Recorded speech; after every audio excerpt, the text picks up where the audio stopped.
Today we're diving into episode 4 of The Beginning After the End. And let me tell you, this episode was intense. So episode 4 opens with Arthur standing in the forest when suddenly he hears someone screaming. That moment gives me chills every time.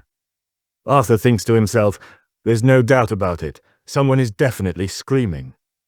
Without hesitation, he channels magic into his feet and rushes toward the sound, deep into the forest. When he reaches a tree, he looks down and sees a carriage surrounded by bandits who've captured a small elf girl. These absolute monsters are planning to sell her. One of the bandits says, "Hey, we hit the jackpot today. We'll get a ton of money selling this elf girl." Arthur watches all this from the tree, thinking, these bandits want to sell this little girl and make her a slave. This triggers a flashback for Arthur of his own traumatic past, where bandits attacked his family, wanting to capture and sell them into slavery. You can literally see the anger building in him. But then, and this is what makes Arthur such a compelling character, he remembers Sylvia's words.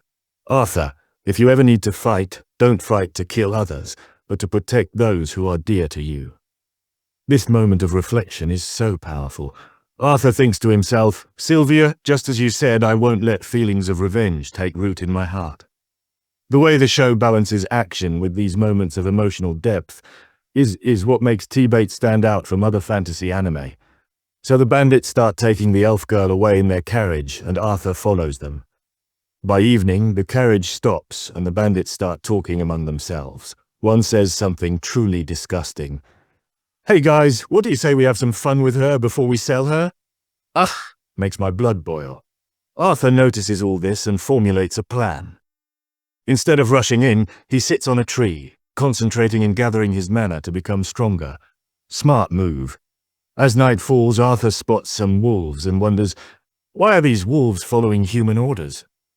Then he notices magic collars around their necks. These wolves have been enslaved too. This parallel between the wolves and the elf girl adds such a deep layer to the story. Arthur throws stones at the wolves, making them howl loudly. When one of the bandits comes to check what's happening, boom! Arthur swoops down from above. The bandit turns and asks, what's a kid doing in this forest? Before he can even finish his thought, Arthur uses his magic to slice right through the bandit's chest. The animation in this sequence is incredible.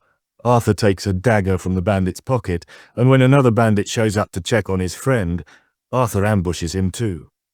When the third bandit comes, Arthur doesn't even give him a chance. He slices his leg clean off. By this point, the fourth bandit in the carriage realizes something's wrong. "Hey, what's happening?" he shouts. The third bandit manages to warn him. "Be careful, there's a small child here who can use magic." The fourth bandit, who turns out to be a mage himself, laughs and says, well, the golden egg just fell into my lap. You're coming with me, kid. I'll get more money selling you than the girl. He then attacks Arthur with powerful magic. This fight scene is where we really see Arthur struggle with his child body. He dodges the attack using his flexibility, but when he tries to counter with a kick, the bandit easily avoids it. Arthur thinks to himself, this small child's body is making it hard for me to fight properly. Arthur throws the dagger Jasmine gave him, but the bandit catches it easily. The bandit taunts him, "Kid, you've got quite the tricks hidden inside you. Here, take your knife back." But instead of throwing it, he delivers a powerful kick to Arthur's stomach that sends him flying. The bandit grabs Arthur and says, "Just give up. You can't stand against me." That's when Arthur thinks, "Oh really? How about this?" He places his hand on the bandit's leg and casts fire magic.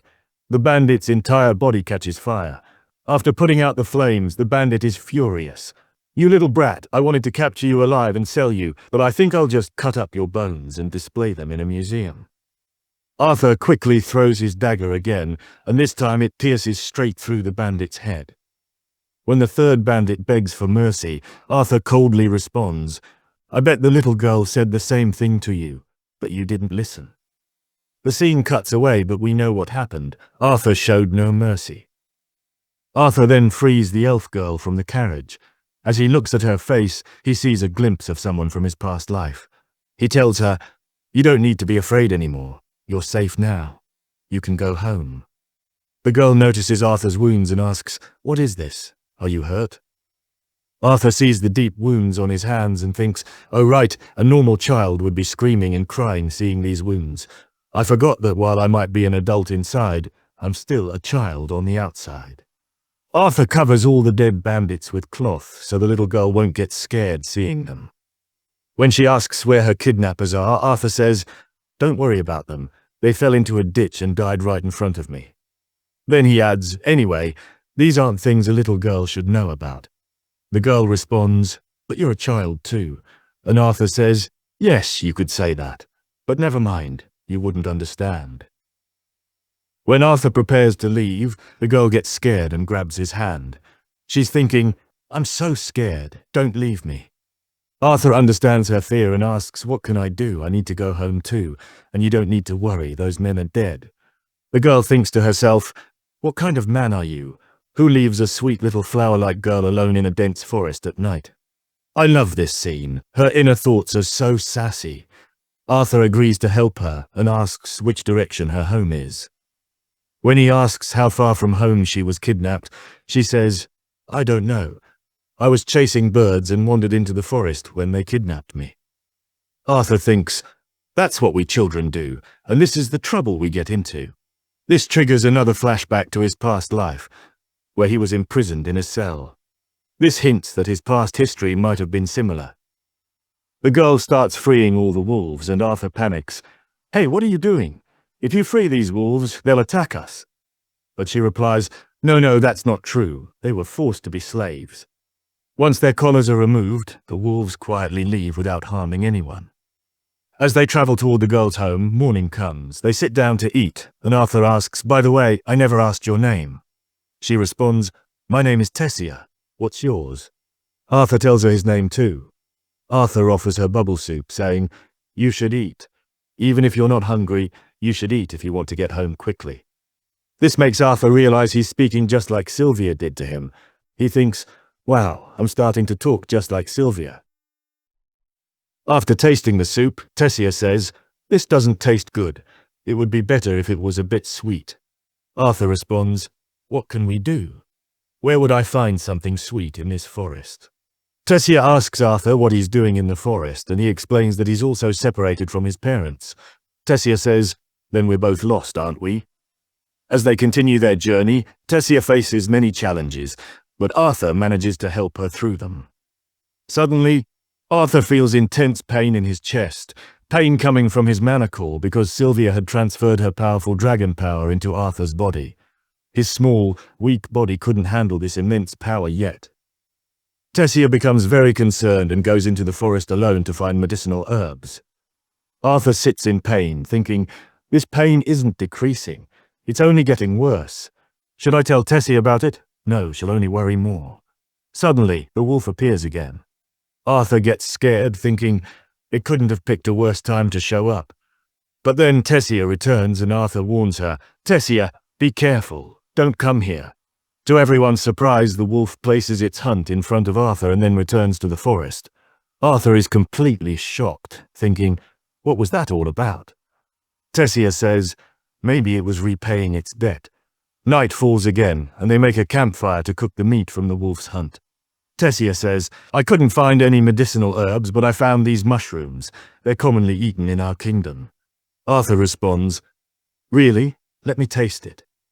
Unfortunately, after eating the mushroom, Arthur gets severe stomach problems and has to rush to relieve himself. Tessia apologizes.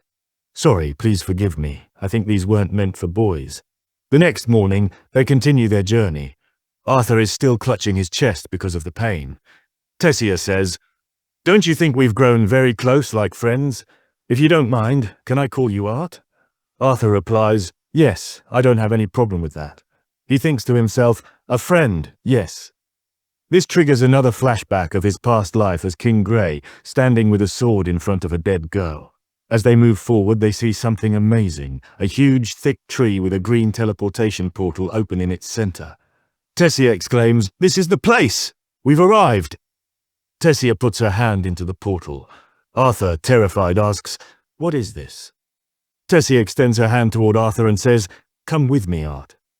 They enter the portal and arrive in the Elven Kingdom. Arthur is lying down when suddenly soldiers surround them and capture him. When Arthur tries to ask Tessia for help, he's shocked to see her looking at him with intense anger. The episode ends on this massive cliffhanger. What does this mean? Did Tessia deliberately lure Arthur here to trap him? Maybe she wanted revenge against humans because, after all, it was humans who kidnapped her. If you want to know what happens next, you'll have to watch the next episode. Don't forget to like, subscribe, and hit that notification bell so you don't miss our review of episode 5. Until next time, this is Scene Decoded saying sayonara.